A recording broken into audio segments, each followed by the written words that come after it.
used to be that radio in the car was pretty simple stuff. You had AM and FM, or just AM if your car is of a certain vintage, and you might even recall factory CB radio if you're of a certain vintage. Then things got interesting.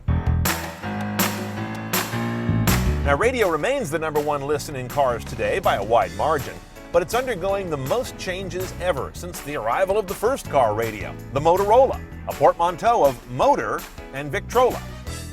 Today, radio in the car may not even use radio airwaves, but let's get started with one of the new options that does. HD radio. Contrary to what you may think, it has nothing to do with high definition. It stands for hybrid digital, a hybrid of digital and old analog radio. It's also known in the tech community as being IBOC. That means in-band and on-channel. In-band means the same AM or FM bands or frequency as you know for analog. On-channel means the same channel or frequency position you've always used for a station. Now with HD radio, the main benefit is better sound. AM will sound like FM. FM tends to sound more like a CD. But know that the coverage can be a little brittle. Most radios will go back and forth between HD and have to drop back to analog sometimes. You can also pick up additional stations, HD 2, 3, and 4 stations they're called. The same radio station, but they operate some additional formats on these additional channels on the same frequency. HD radio has not approached the popularity of traditional broadcast or even satellite radio. An even less well-known option is FM radio on your phone, which is normally with you in your car and often integrated into the audio system.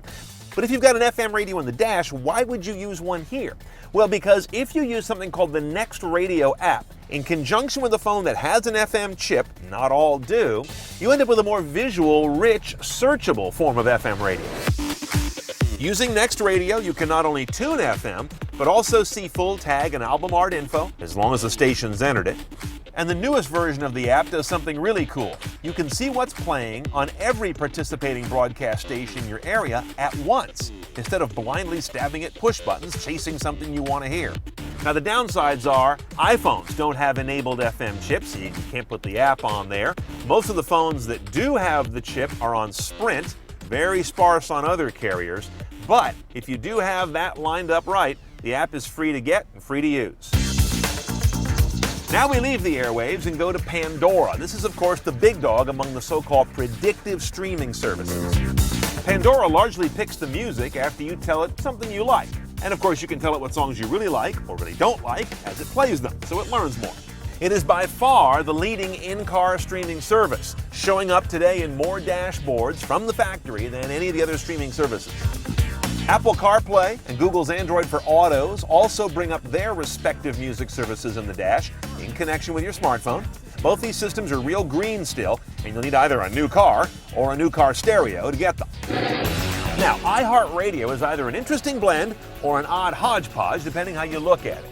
Part pure internet streaming service and part broadcast station streaming service. It rolls up stations from many, but not all, ownership groups, along with a predictive service that is sort of like Pandora. Now, if you're into local broadcast, but not necessarily your local broadcast, you got to take a look at TuneIn. It's known for having 100,000 local stations from all over the world, plus podcasts and some other radio services. Now, these are being streamed using your data. They're not being tuned in over the airwaves, of course.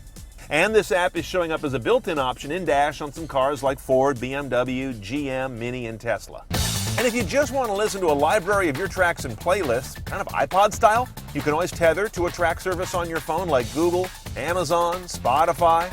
And of course, I'm not even mentioning satellite radio, which is so established now, it doesn't really fit in the category of new kinds of radio. You can buy satellite radio add-on kits still, but there are not many out there. It's really about factory install. More car tech demystified right now at CNETOnCars.com. Click on Car Tech 101.